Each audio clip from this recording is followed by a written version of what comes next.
Hey, this is Tim Hunzy, partner of Parallel Music Publishing and board member of the Nashville Association of Independent Music Publishers. Thanks for listening to the Nashville Pubcast. This episode of Nashville Pubcast, we have hit songwriter and publisher Ashley Gorley, owner of Tape Room Music. Ashley shares that songwriting was a vehicle to drive him to his goal of being a publisher.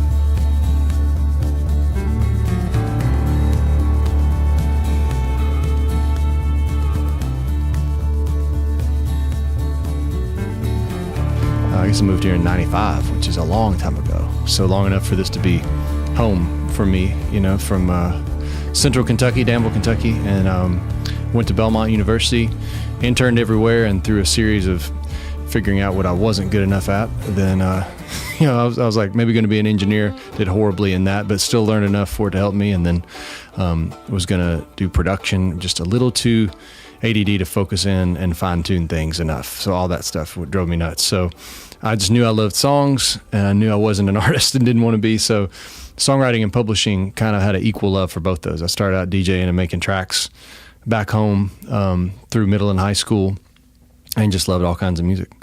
And so fell in love with Nashville as a town, and wanted to put down roots here. So I actually wanted to be a publisher first, and then figured out that I could write somewhere along the way. So both of those have always been equal loves for me. So since then, I've written for a few different companies. Combustion Music for a really long time I was partners with for several years, like 18 years. Been partners with Warner Chappell and now Round Hill, and I have Tape Room Music now.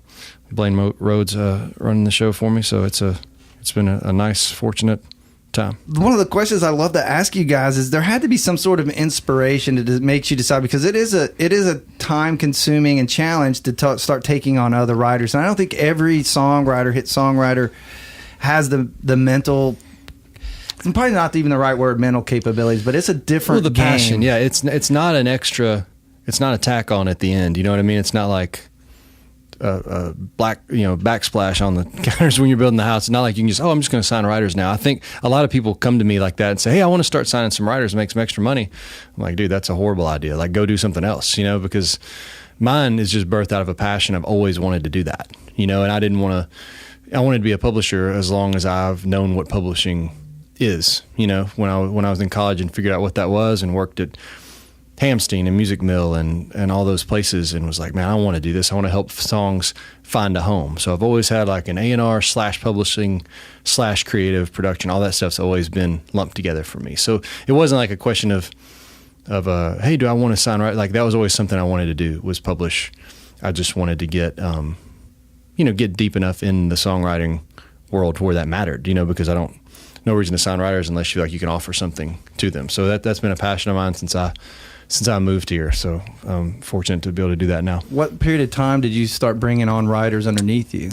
I signed Zach Crowell 7 years ago. He's done all right. He's done okay. I talk about Green. I wrote his first song with him ever. He was tour managing Josh Hogue, because it's his cousin. We were working on Josh's pop record for Columbia, LA, and he was touring. The crazy scenario, the way we met, and I was like, man, this guy's really good. I always loved his demos and his thoughts on production, and I would just hear the stuff Josh was working on, and he would do demos for us or for Josh, and I was like, man, we should write. So we all hung out and wrote a song, and some American Idol guy cut it. Josh cut it too, but it was like an R&B pop thing. So Zach was selling hip-hop tracks for cash in Nashville, which is probably not the best gig, the combination of all that. That's when I met him. He was working, and they were good. Rob they were Dennis. really good. Yeah. He was, and he's just a worker, man. And I think hit it off on a personal level. And then I've been fortunate, hopefully get to continue to work with him. So I've been working together, you know, ever since then. And Combustion Music did a lot for him. Kenley Flynn and Falcon and those guys really helped him, you know, calendar-wise. Meet Sam Hunt and all the other things that have changed his life. So he was the first guy, and that was a JV between me, Combustion, and I think at the time it was Southside, which became Warner, basically, because Cameron Strang ran that company. And so those were like, you know, that was the JV that I started out with, and I signed Zach Crowell, Matt Jenkins, and Jerry Flowers. I'd known Matt for a while and known Jerry for a while. So those were two guys I wanted to work with, you know, once I got that company or that venture kind of established. So those are kind of a couple no-brainer guys I wanted to bring in. And when you brought them in, are you hands on? Like, did you sit and work with them and critique their songs as well, and pitch their stuff, or was it more? Because I know at that time you had a great team with Combustion, and I'm sure they handled some of that. It was hands on. It's more than and there's no right or wrong way to do it. Some writers are more hands on. I am because I feel like it's a passion project for me. So I wrote a lot of the stuff with Zach, and then I wrote a lot with Matt and Jerry too. But they also had their own skill set, so it's not like Combustion did a lot of the workload as far as like getting their calendars up to speed, and I was helping with big picture stuff. But they all send me, and still do send me, songs in work tape form. Hey, I feel like something's missing from this. What do you think's up with this? What's wrong with this? All my writers, including them, still do that. I want to be that outlet for them, because that's where I think come in handy the most. Or like me and Zach are going out this weekend, and again next month to work with artists, and we write together. So it's a cool relationship. So I write with all those guys, but I also try to find them the right relationships with each other. So we've had hits, all four of us have written together, and they've all obviously had hits they've written with other people that I'm not a part of at all, that we helped set up. So now, do you find that as exciting, or do you have that little bit of like, man, I wish I would have gotten that cut, or is it kind of a both kind of thing? I don't have that. I really, I've been very blessed, so I don't ever have like, oh man, I wish I wrote Body Like a Back Road. That'd be awesome. Yeah. But it's not like that's not my first thought. My first thought is like, oh, this is amazing that I get to be part of this at all.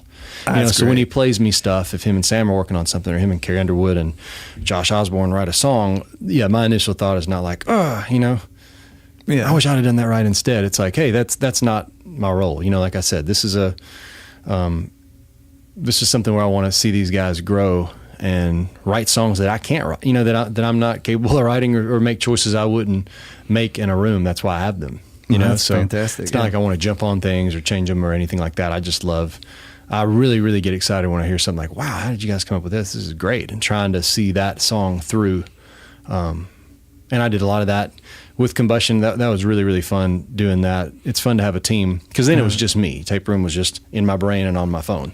So it wasn't like, now we have an office and I have creative director and other interns and all that stuff. But then it was just me kind of teaming up. So we just have power meetings and try to figure out who Matt and Zach and Jerry should be writing with, and how to get them in the right rooms and all that stuff. I'll brag on you some, because I know some of your story, and I remember, because I was working with Jeff Carlton, who has a part of both of our lives, my first mentor, and kind of always been a long-time friend of yours. But I remember him coming to me and asking, he goes, hey man, Gorley had hit me up about working with him. You think you and Rusty, he also worked for Rusty Gaston on a consultant basis, and help him with his writers. And I love the explanation he gave, which I was, of course, totally fine with. He goes, Ashley knew how he got brought up in the old school publishing. He wants me to help work with his writers and critique their songs, because Jeff he's so good at that. It's a gift of his. And I just always thought that was fantastic. When he told me that, I said, now that's a guy who really wants to be a publisher, that really wants to focus on giving his writers the best opportunities they can to develop. And I always thought that was kind of a cool thing. Yeah, it's a cool, like, full circle thing.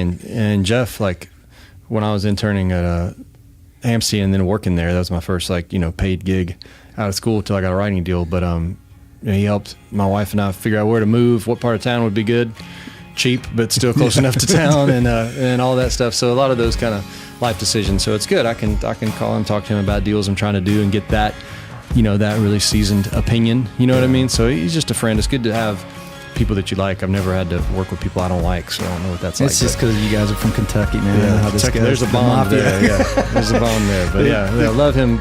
Consulting now is great.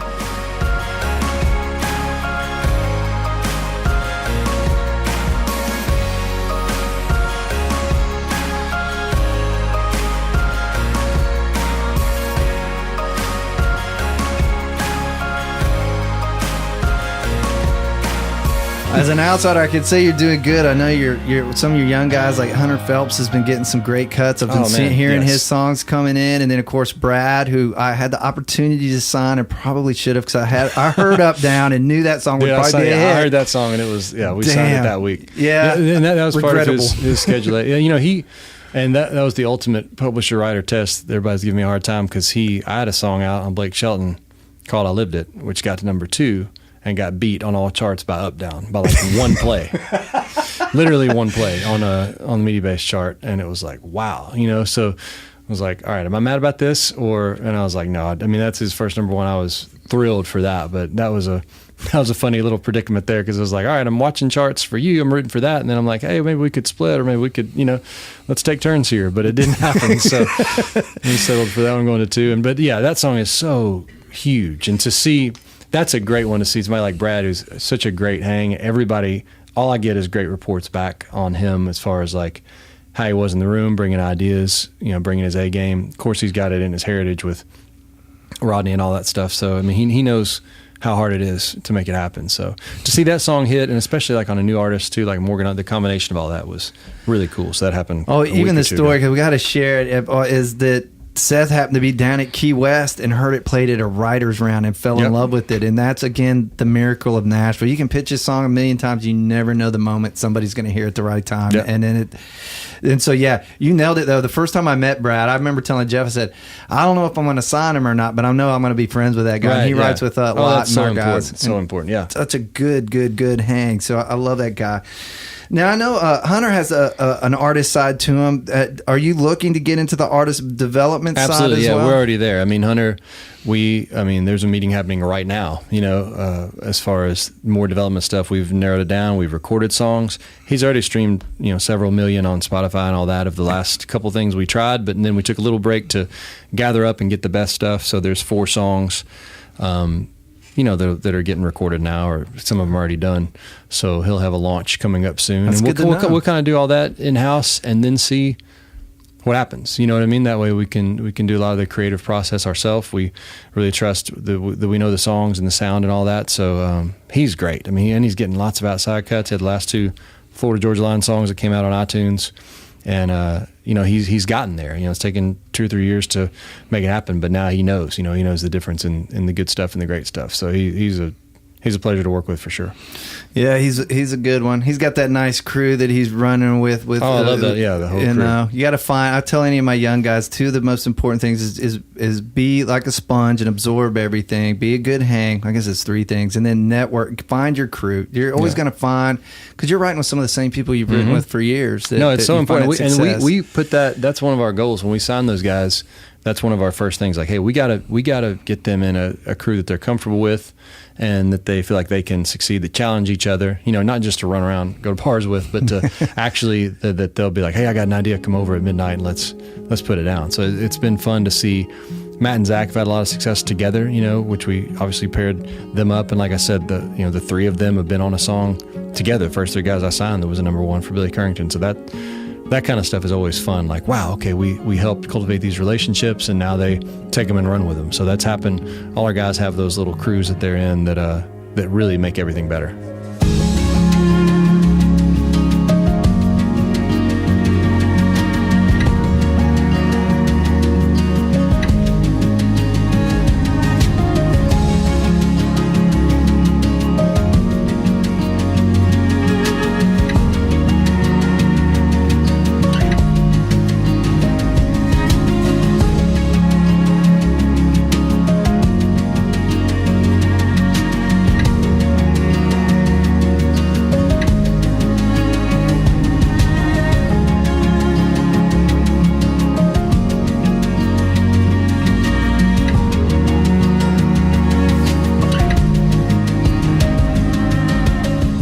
Now, as a writer and a publisher, and you have to balance the side of, I have to come in and run a business, but I also have to, at the end of the day, be creative, which is what gave me that opportunity to create that business. Do you find a struggle sometimes in that, or how do you find the balance for yourself? Yeah, it's just the common struggle of there being enough time in the day to do everything that you want to do, and then realizing there's just not, and there never will be. So you have to prioritize, what you want to do. So there are some rights that I know would be great that I may not do, and I may take that day as a meeting or a mentoring day. So there's a lot of days.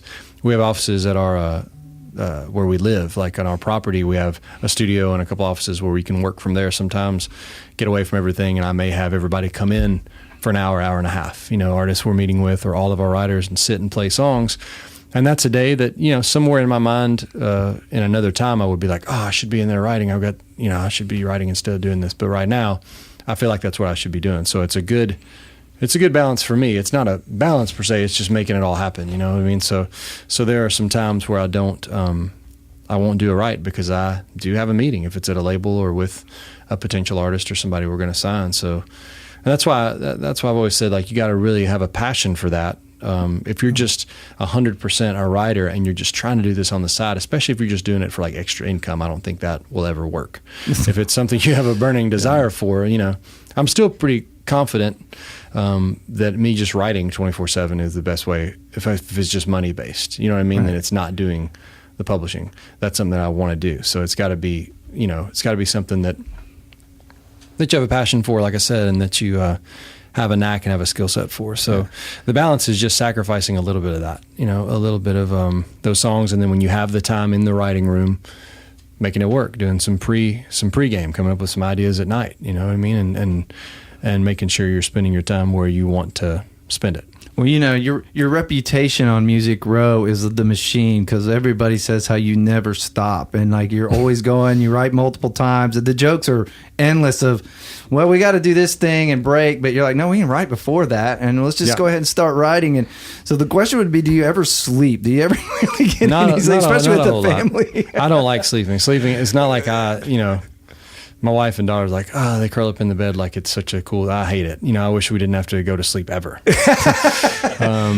So yeah, I sleep because you have to, because that's the way God designed it, but only for that. Not that I'm like up all night or anything like that, but I definitely like, you know, a lot of that stuff when people are saying, I'm writing, I don't do doubles and I don't do all these. I used to. There was a time where I was on such a grind and had such a creative flow going on that I just had a lot of stuff in my head and I had to get it out, you know, so there have been incidents, and we've had hits because of it, where we're like, hey, why are we starting at 11:30? You know, what's everybody doing at like 8?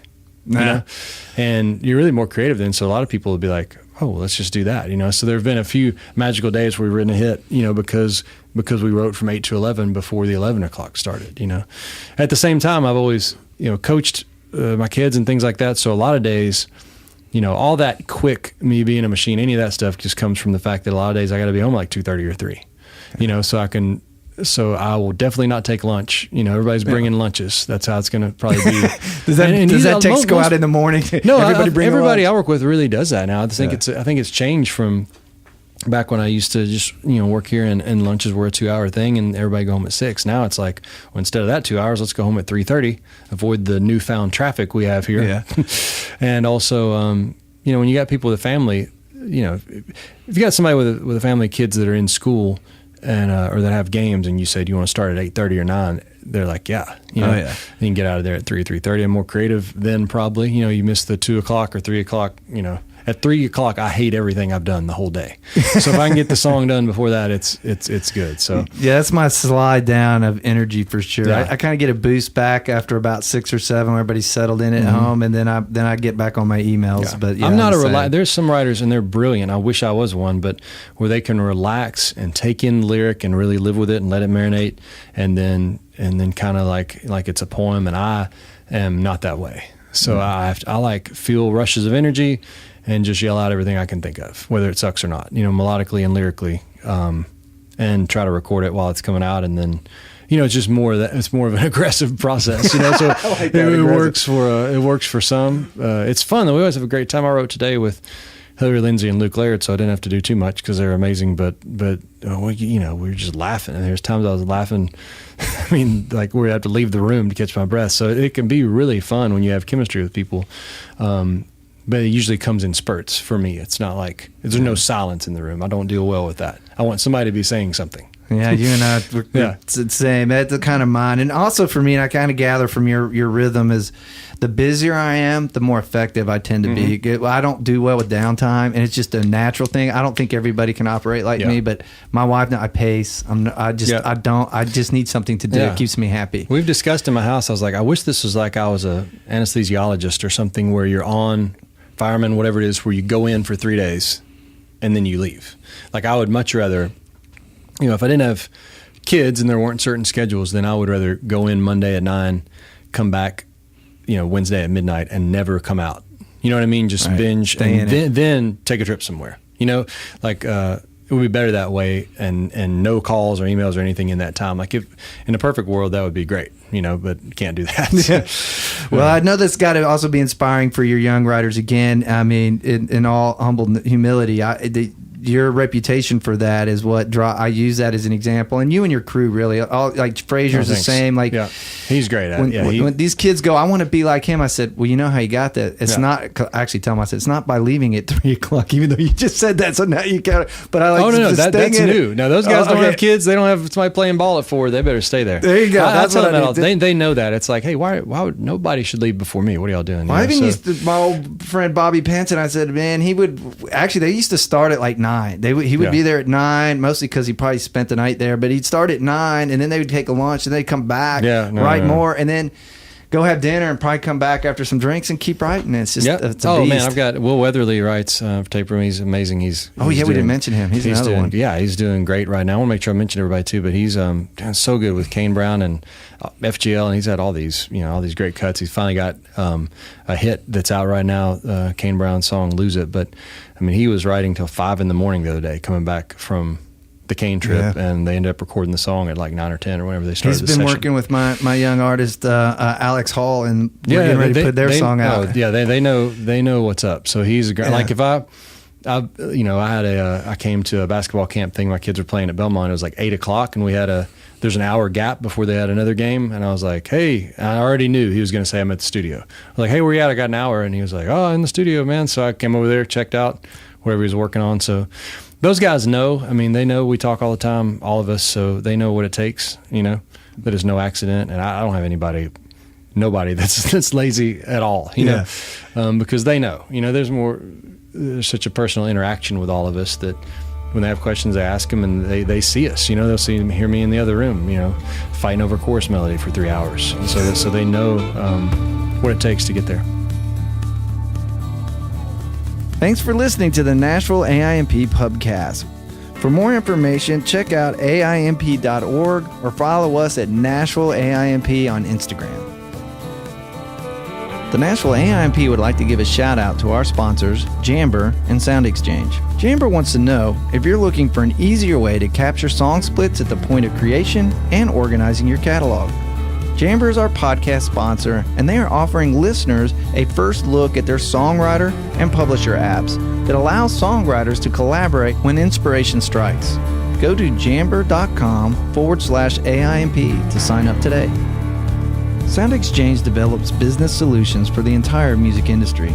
They collect and distribute royalties on behalf of more than 155,000 recording artists, master right owners, and music publishers. Sound Exchange have paid out more than $5 billion in royalties. SX Works serves the licensing and administration needs of music publishers around the world and operates CMRRA, which represents music publishers and administers mechanical rights for the majority of songs recorded, sold, and broadcast in Canada.